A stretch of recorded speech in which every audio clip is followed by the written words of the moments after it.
আচ্ছা মামা, এটা কি গাছ একটু বলতে পারবেন? এই যে মামা এটা আসলে কি গাছ এটা তো আমার বোধগম্য নেই, এটা আপনি আমাকে জানাই দিলে উপকৃত হতাম। আচ্ছা, এটা এখানে দেখো, এই যে এটার একটু লেজটা অনেক লম্বা। হ্যাঁ হ্যাঁ, এটা হচ্ছে অশ্বত গাছ।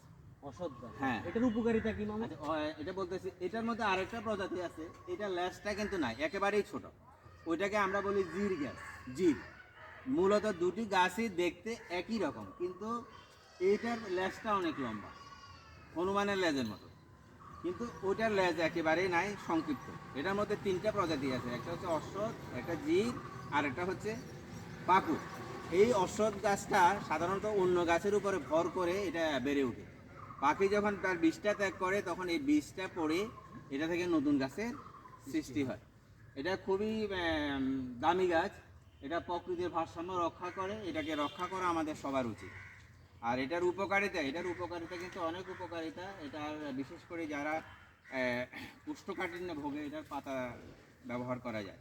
তবে যে কোনো রেজিস্টার্ড চিকিৎসকের পরামর্শ অনুযায়ী ওষুধ সেবন করাটাই উত্তম।